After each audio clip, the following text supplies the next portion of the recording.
Nous sommes dans le site docteurangélique.free.fr dans une série de leçons de philosophie politique à l'école du Père Marie-Dominique Philippe et en vue de la lecture de saint Thomas d'Aquin. Je suis dans l'approche de la philosophie politique de la famille et je voudrais aborder maintenant le rapport de la famille avec la mort. Alors comme je l'avais indiqué au tout début de ces leçons, on ne peut pas nier que tous les êtres humains, sans exception, même s'ils s'en cachent, silencieusement, au fond de leur âme, sont travaillés par la perspective de la mort.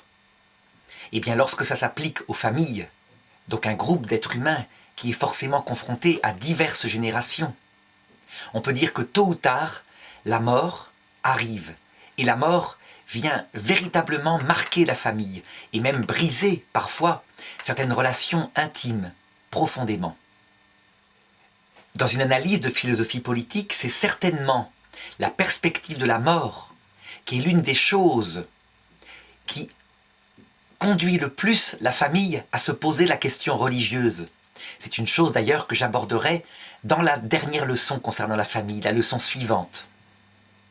Croire que, confronté à la mort, l'être humain pourra tout à fait être heureux et ne pas se poser la question de la possibilité de se revoir dans une autre vie après la mort, c'est illusoire.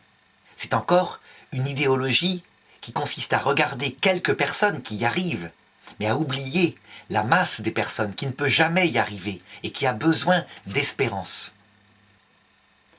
En philosophie politique, peu importe, ici en tout cas, dans cette leçon-là, que la vie après la mort soit une illusion ou pas. L'essentiel, et ce que va regarder le philosophe, c'est que l'idée, la question de la mort et éventuellement de la survie se pose. Mais enfin, laissons là pour le moment la question de la survie et de Dieu et abordons plutôt ce qui caractérise l'idée de transmission du patrimoine. Cette idée qui vient souvent justement parce qu'on réfléchit à la perspective de la mort. C'est une chose que Karl Marx n'a pas vue et qui explique certainement la ruine de tous les essais de communisme qui ont été faits dans le monde.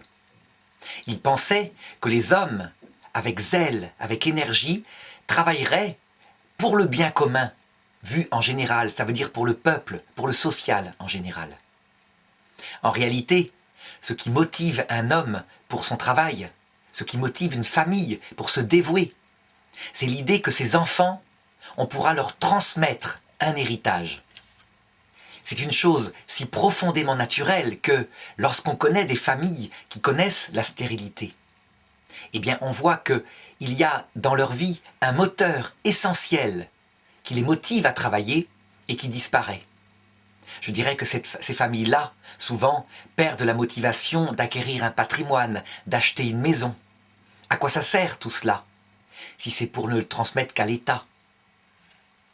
Et je pense que l'idée qu'on puisse le transmettre à des neveux, certes, peut parfois être motivante quand les neveux sont très proches, mais ce n'est tout de même pas aussi motivant que quand c'est la chair de sa chair, l'os de ses os, ses propres enfants, à qui on prépare un patrimoine en vue de le transmettre.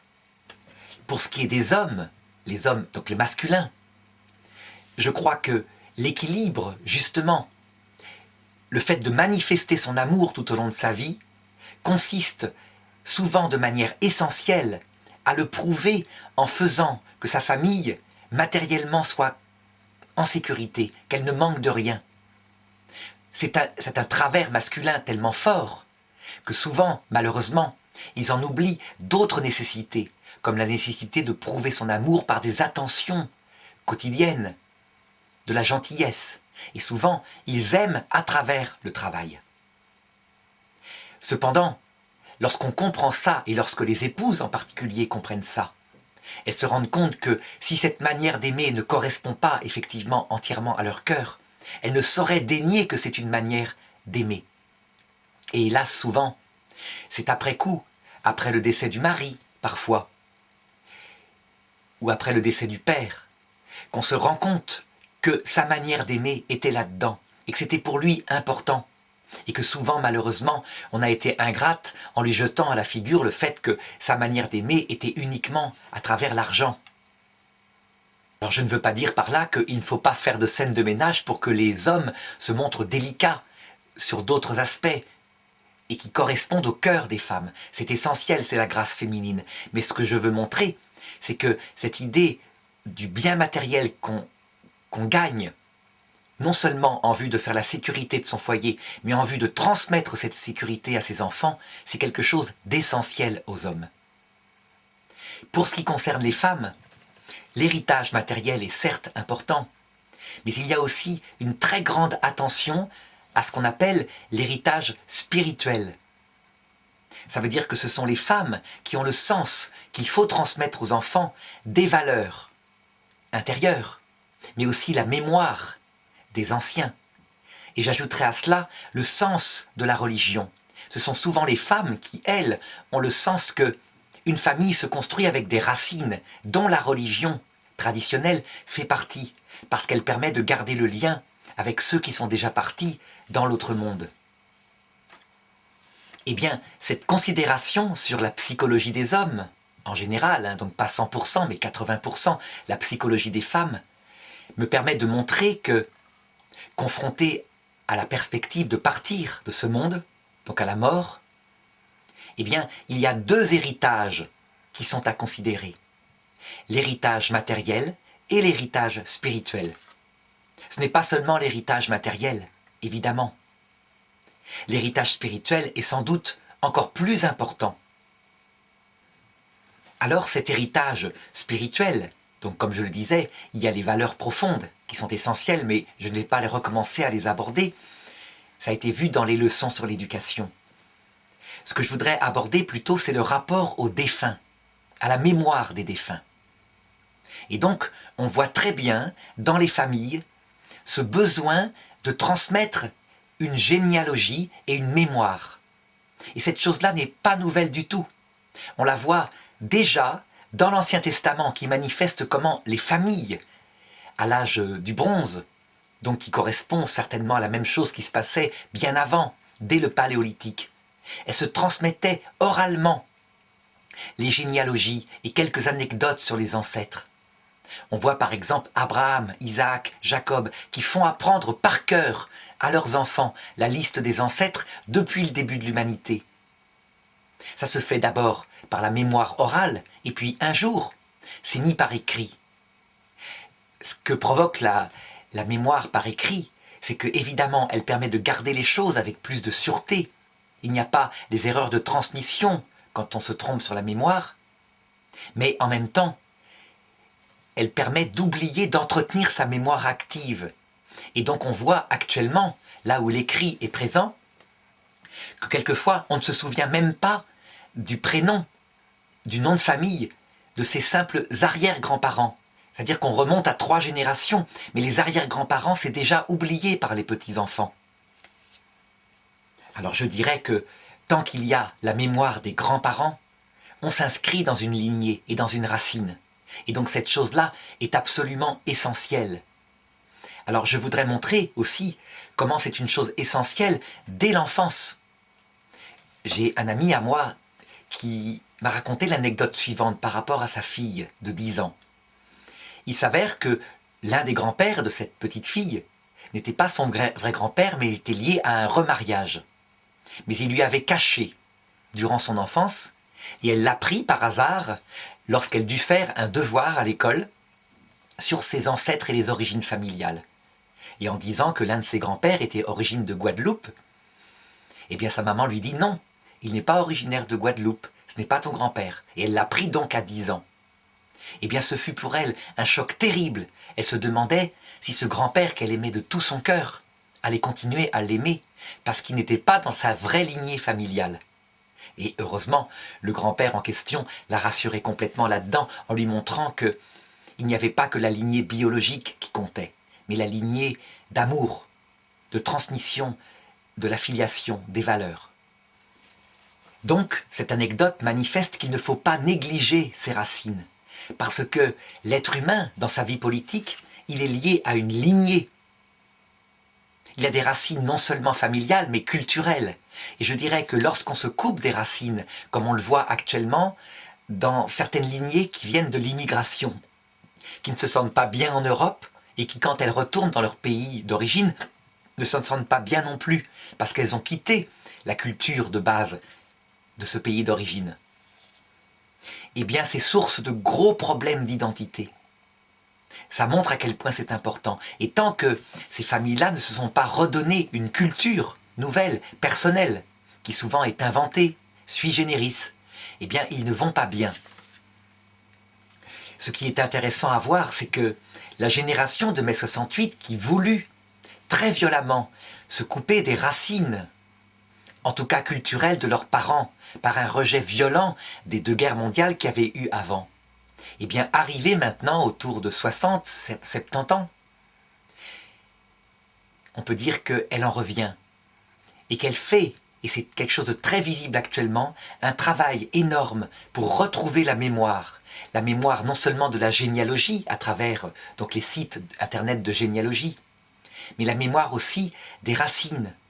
Et on voit même des personnes qui avaient rejeté radicalement toute l'éducation de leur enfance, y compris religieuse, dire, devenus plus âgés, que cette sagesse-là, finalement, n'avait pas que du mal.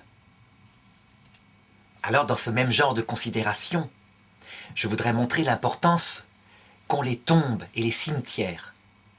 Le fait de les fleurir, par exemple, le jour des morts, le 2 novembre, ou le jour de la Toussaint, c'est ce que font plutôt les familles, comment ce n'est pas seulement vain, et qu'il y a un vrai problème actuellement dans le fait que, manquant de place, lorsque des tombes, comment dirais-je, semblent abandonnées au bout de 20 ans, eh bien, les municipalités les reprennent et trop vite, à mon avis, trop vite, elles les détruisent pour mettre à la place d'autres tombes.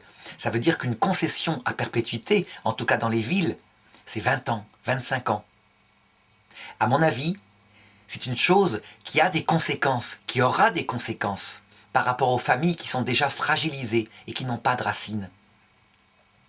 Et le fait que dans une ville, dans une grande ville, ces racines familiales qui sont auprès de la tombe, qui servent pour les vivants, soient fragilisées ainsi, manifeste comment dans les villages, au contraire, souvent dépeuplés, mais où les tombes sont préservées, on peut retrouver ces racines lorsqu'on devient plus vieux. Alors ces considérations-là visaient donc à indiquer l'importance des racines spirituelles, sous tous leurs aspects. Mais il me reste à parler maintenant de l'héritage, pas seulement spirituel, mais matériel, en montrant lui aussi à quel point il est important au point de vue politique et à quel point je dirais que les États doivent veiller à le protéger. Donc je disais tout à l'heure que l'une des forces motrices du travail, de l'efficacité dans un pays, c'est l'idée qu'on transmettra son patrimoine, une partie de son patrimoine en tout cas, à ses enfants, de manière à ce qu'ils vivent. Si souvent, de manière à ce qu'ils vivent bien. Et dans cette mesure-là, souvent, on s'achète par exemple une maison familiale où on essaye de réunir les enfants pour qu'ils viennent, et en espérant qu'ils ne la vendront pas, qu'ils la garderont comme racine de la lignée. Souvent, la maison familiale, c'est pas la maison où on a dû travailler, c'est plutôt la maison dans la région d'où on est origine et où on retourne lorsqu'on est devenu plus âgé. C'est une chose si naturelle, si motivante, que de travailler avec l'idée de transmettre un héritage à ses enfants dans la perspective de sa propre mort. Que si un État n'y prend pas garde, si par exemple il instaure un impôt sur les successions qui est démobilisant, qui est trop fort, qui est confiscatoire, eh bien je dirais qu'il va nuire gravement à son économie actuelle, active. Alors évidemment, il ne faut pas prendre les citoyens pour des idiots, et souvent ils savent contourner, tellement c'est important pour eux de léguer à leurs enfants. Et donc, lorsque l'impôt sur les successions est confiscatoire, eh bien souvent, les familles s'arrangent pour donner de la main à la main, ou pour faire des donations, partage du vivant de leurs enfants, de manière à ce que l'État ait le moins possible. Et ça, c'est une idée générale. Il n'est pas vrai de dire que la généralité des gens donne avec joie à l'État. Je dirais que publiquement, à la télévision, certains hommes politiques ou certaines personnes politiques plutôt de gauche disent « Ah, moi je donne avec joie à l'État ». Mais en réalité, dans les faits, ils sont comme tout le monde. Dès qu'ils peuvent davantage donner à leur famille, eh bien, ils s'efforcent de le faire par tous les moyens.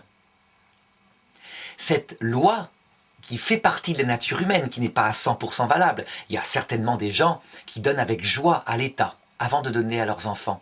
Eh bien, cette loi générale, l'État ne doit pas la mépriser. Je dirais que c'est parce que, justement, Marx l'a méprisée, qu'il a ruiné, qu'il a suscité des systèmes politiques qui se sont ruinés. Ça veut dire que les familles en Union soviétique, au temps du communisme, eh bien, elles préféraient mettre toute leur énergie pour cultiver le petit carré de pelouse de leur datcha, misérable maison de campagne qui leur était alléguée tout de même pour élever leur famille. Elles y plantaient des pommes de terre, elles soignaient un potager. Et ça donnait une production énorme au pays, bien plus grande que le kolkhoz, le champ, comment dirais-je, communautaire qui appartenait à tout le monde et dans lequel ils étaient employés et qui les intéressait très peu parce que de toute façon le salaire allait tomber et que, effectivement, ils n'étaient pas motivés pour cela. S'ils avaient été motivés par une propriété personnelle, par exemple un certain nombre d'hectares, avec le fait que le travail, l'énergie qu'ils mettaient au travail augmentait le niveau de vie de leur famille et permettait une transmission à leur famille, eh bien jamais l'Union soviétique n'aurait connu les disettes qu'elle a connues pendant des années. Le système ne marchait pas parce qu'il était contre nature. Il est naturel à l'homme de vouloir travailler pour sa famille et de vouloir transmettre l'héritage à sa famille qu'il aime. Alors, on peut se demander s'il faut, du coup, supprimer tous les impôts sur la succession. Je dirais que non, encore une fois, il y a une certaine souplesse là-dedans. Aristote disait que la vertu est dans le juste milieu. Eh bien, c'est valable, encore une fois, ici. Un certain impôt qui ne soit pas confiscatoire, mais qui soit plus important quand il y a des grosses fortunes. Et je ne parle pas de spolier la propriété familiale. Par exemple, je n'appelle pas une grosse fortune le fait de posséder un château. Un château, c'est un patrimoine qui est pour tout le monde aussi. C'est quelque chose de beau dans un pays, mais c'est quelque chose de ruineux. Donc, imposer une famille qui possède une grande propriété foncière comme ça, qui n'est pas productive, c'est évidemment contre-productif pour l'État. Et on a vu à un moment donné l'impôt sur la fortune, par exemple en France, et qui touchait des patrimoines immobiliers de personnes souvent très modestes, mais qui avaient la malchance d'habiter sur un lieu hyper touristique, donc le prix de leur petit champ, par exemple, avait augmenté terriblement. Et on a vu, heureusement, l'État se rendre compte qu'il y avait là quelque chose d'aberrant et diminuer pour ces personnes-là l'impôt sur la fortune. Par contre, un impôt sur la fortune qui porterait sur un héritage, non pas dans des biens de production, non pas dans une propriété familiale comme ça, mais qui porterait, par exemple, sur de l'argent qu'on communique à ses enfants et qui serait en énorme quantité, des titres, des actions, des obligations, eh bien, il peut exister, mais de manière non spoliatrice. Parce que tout ce qui prend plus qu'un certain raisonnable décourage l'investissement et décourage les gens qui, comme toujours, comme je le disais, travaillent en vue de transmettre à leur famille. Alors évidemment, on pourra m'opposer à ça certains milliardaires américains qui décident de transmettre la plus grosse part de leur fortune à des œuvres, à des fondations en vue de faire du bien. Je pense à Bill Gates par exemple qui le fit pour lutter contre des maladies comme le paludisme et qui ne réserva pour ses enfants qu'une petite part de sa fortune, ce qui veut dire tout de même quelques dizaines de millions de dollars. Donc ces cas en question ne sont pas à mettre en exemple parce qu'ils portent sur des fortunes considérables. La fortune de Bill Gates, il avait de quoi vivre, je dirais, des milliers de vies sans avoir besoin de travailler, tellement il avait accumulé de l'argent. Donc là, ça serait déraisonnable de donner cela à ses enfants, et ils s'en rendaient compte. Les enfants, il faut qu'ils construisent leur vie par leur travail, sinon eux-mêmes détruisent leur espoir et donc leur goût pour être heureux. On parle bien, comment dirais-je, d'une fortune raisonnable qui permet un certain vivre, mais aussi un bien vivre. Et bien ça, c'est quelque chose que l'État a le devoir de protéger. Je dirais que, de même que la propriété privée fait partie essentiellement de la famille, sauf peut-être pour les nomades, et encore, j'ai tort de dire ça, parce que les nomades, ils possèdent leurs troupeaux, ils ne possèdent peut-être pas de terre, mais ils possèdent leurs tentes, ils ont donc une propriété privée. Eh bien je dirais que de même que la propriété privée est quelque chose de naturel, et que lorsqu'une idéologie comme le marxisme veut dénier le caractère naturel de la propriété privée, il invente un système politique qui est intrinsèquement pervers, parce que contre nature et qui ne pourra produire que de la ruine. Donc voilà ce que j'aurais à dire par rapport à cette leçon concernant l'approche de la mort et la transmission de ses biens.